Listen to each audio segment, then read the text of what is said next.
Hello नमस्कार दोस्तों। मैं अमित कुमार आप सभी का आपके अपने YouTube channel the brain education पर हार्दिक अभिनंदन करता हूँ।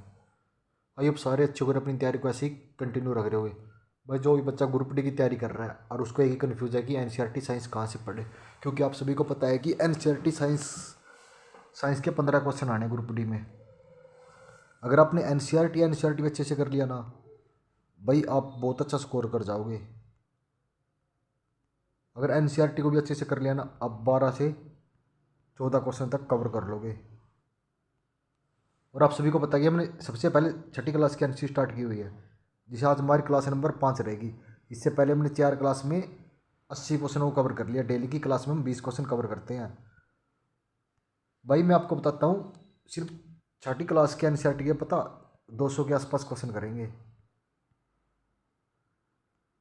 वो आप लगा लो, छठी क्लास का एक चैप्टर के 200 क्वेश्चन कर रहे हैं और कंप्लीट छठी क्लास के देख लो कितने क्वेश्चन करेंगे।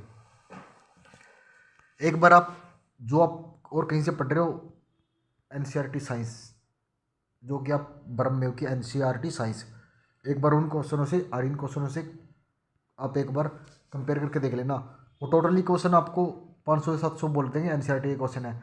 भाई मैं 700 प्लस तो छठी छठी क्लास के एनसीईआरटी के क्वेश्चन करवाऊंगा। जैसे जैसे क्लास बढ़ती जाए 7वीं के और ज़्यादा हो जाएंगे, 8वीं के और 9वीं 10वीं के तो आपको ये लगा लो भाई, आपकी मौजें मौजा हो जाएंगी। ठीक है, हमारा अध्याय चला हुआ है भोजन के घटक, ठीक है ना। अगर आपने ये सेशन अच्छा लग रहा है, अगर आपको लग रहा है कि ये क्वेश्चन एनसीईआरटी का, तो प्लीज़ लाइक शेयर और कमेंट जरूर किया करो। तो इनमें से अलग छांटना, इनमें से अलग छांटिए। तो इनमें से अलग किसी में छांटना तिल, मूंगफली, घी और मक्का। तो देखो ये सभी ऑयल वो है, तिल में भी ऑयल होता है, मूंगफली में भी। मतलब ये वसा के हैं कौन कौन से, तिल, मक्खन और घी। लेकिन मक्का इनमें से अलग है। शरीर शरीर में उपयुक्त होने वाली खनिज लवण कौन सी है? तो शरीर में जो हमारे शरीर में उपयुक्त होते हैं ना खनिज लवण, कौन कौन से हैं? लोहा है, मैग्नीज है, फास्फोरस है। तो ये तीनों हो जाएंगे। कौन कौन से खनिज लवण? लोहा, मैग्नीज और फास्फोरस। भैया अगर आपने इस क्लास की पीडीएफ चाहिए तो द ब्रेन एजुकेशन के टेलीग्राम चैनल को ज्वाइन कर लेना। वहाँ पर आपको डेली की पीडीएफ प्रोवाइड करवाते हैं। विटामिन ए हमारी त्वचा और आंखों को स्वस्थ रखता है। तो हमें किससे प्राप्त होता है? तो बताओ भाई, विटामिन ए हमें किससे प्राप्त होता है? और आपका सेकंड क्वेश्चन है कि विटामिन ए की कमी से हमें कौन सा रोग होता है? तो विटामिन ए हमें दूध से मिलता है, मछली के तेल से भी मिलता है और गाजर से भी मिलता है। ऐसा भोजन जिसमें सभी पोषक तत्व संतुलित मात्रा में होते हैं, अर्थात कोई भी पोषक तत्व न आवश्यक से अधिक हो तो और ना ही कम, तो क्या कहते हैं? मतलब कोई ऐसा पोषक तत्व जिसमें पोषण न तो ज़्यादा और न ही कम, तो उसको क्या कहा जाता है? तो उसे संतुलित आहार कहा जाता है। कौन सा संतुलित आहार कहा जाता है? गेहूँ, शकरकंदी, आलू आदि से खालिस्तान मिलते हैं। गेहूँ, शकरकंदी, आलू आदि से खालिस्तान क्या मिलते हैं? तो हमें क्या मिलता है? गेल। तो इसमें गेहूँ में, शकरकंदी से हमें क्या मिलता है? कार्बोहाइड्रेट मिलता है। प्रोटीन की आवश्यकता किसके लिए होती है? तो प्रोटीन की आवश्यकता किसके लिए होती है भाई, कमेंट करो। तो शरीर में वृद्धि के लिए प्रोटीन बहुत ज़्यादा जरूरी है ना। अर्कता रोग से शरीर में खालिस्तान की कमी से होता है। तो अर्कता रोग किसकी कमी से होता है हमारे शरीर में? तो ये लोहे की कमी से हमें क्या होता है? अर्कता रोग होता है। रिएक्टेस रोग खालिस्तान की कमी से होता है। मोस्ट इंपॉर्टेंट क्वेश्चन है भाई, ये बहुत बार रिपीट है। रिएक्टेस रोग करो आप अपना आंसर कमेंट। तो ये विटामिन डी की कमी से होता है। विटामिन डी हमें कहाँ से मिलती है? तो हमें सूर्य के प्रकाश से, जिसे हम धूप से कहते हैं, धूप से हमें विटामिन डी प्राप्त होती है। सक्रिय रोग खालिस्तान की कमी से होता है, यही मोस्ट इंपॉर्टेंट रोग, सक्रिय रोग। तो ये विटामिन सी की कमी से होता है। विटामिन सी हमें कहाँ से मिलता है? विटामिन सी हमें खट्टे पदार्थों से मिलता है।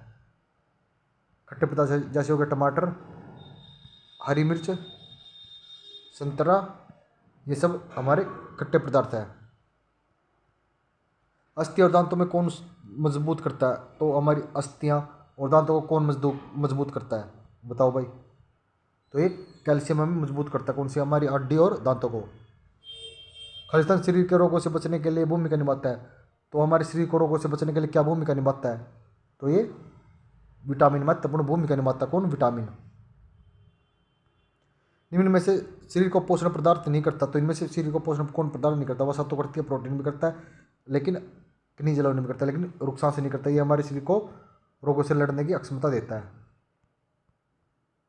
चावल से हमें अधिक मिलता है, तो चावल से हमें क्या मिलता है? तो चावल में सबसे ज़्यादा कार्बोहाइड्रेट होता है।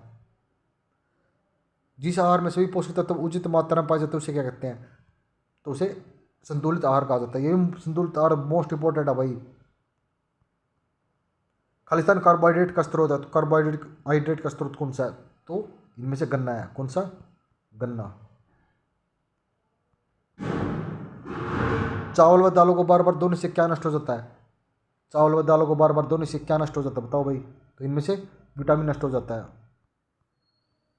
कैल्शियम का प्रमुख स्रोत है, तो कैल्शियम का प्रमुख स्रोत कौन सा है? तो कैल्शियम हमें दूध से मिलती है, पनीर से मिलती है, और अंडों से भी हमें कैल्शियम प्राप्त होती है।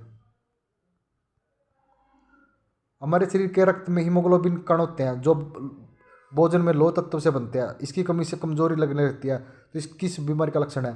तो हीमोग्लोबिन का कम होना कौन सी बीमारी है? तो ये अर्कता की बीमारी है। कौन सी? अर्कता। फल और सब्जियों खालिस्तान खानी चाहिए, तो फल और सब्जियां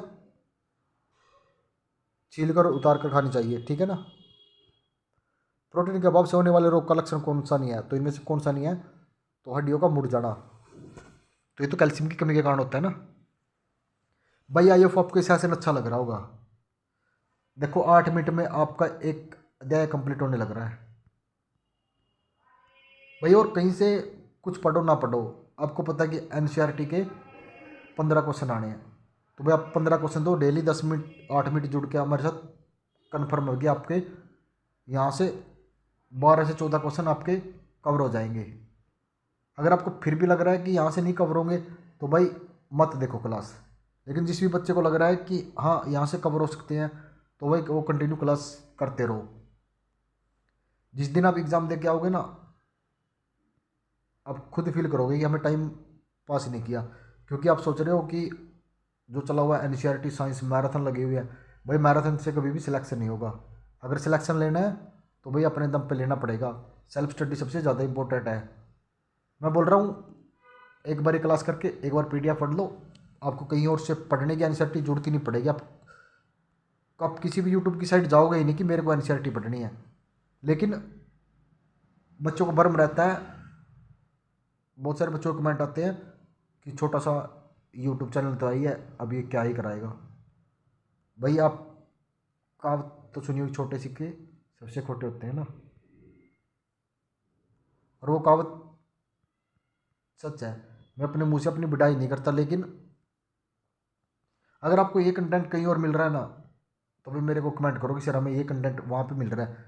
मैं खुद बच्चों को करूँगा कि आप वहाँ से पढ़ लो। मैं खुद वीडियो आपको बनाने नहीं दूंगा, ना ही मैं आपको बोलूँगा कि यहाँ से पढ़ लो। लेकिन एक बार कंटेंट तो दिखाओ। अगर हमारे जैसा कंटेंट कहीं और मिल रहा है, भाई ये एनसीईआरटी है, बच्चों का खेल नहीं है ये तैयार करना, ठीक है ना। और इसको तैयार करने के लिए भाई 3 से 4 घंटे में 20 क्वेश्चन होते हैं। अब बोलते हैं एनसीईआरटी चली हुई, एनसीईआरटी चली हुई है। डेली की क्लास कर रहे होगे आप, उसमें ये देख लो आज तक जो क्वेश्चन करवाए ना, ये लगा लो 100 क्वेश्चन हो गए। 5वीं क्लास है ना हमारी, 100 क्वेश्चन हो गया एनसीईआरटी के। अगर 100 में से ज़्यादा तो मैं फिर भी नहीं बोलता, अगर 2 क्वेश्चन भी आ रहे हो ना ये आज तक, तो आप मेरे को स्क्रीनशॉट दिखा दो कि ये 2 क्वेश्चन आ रहे हैं।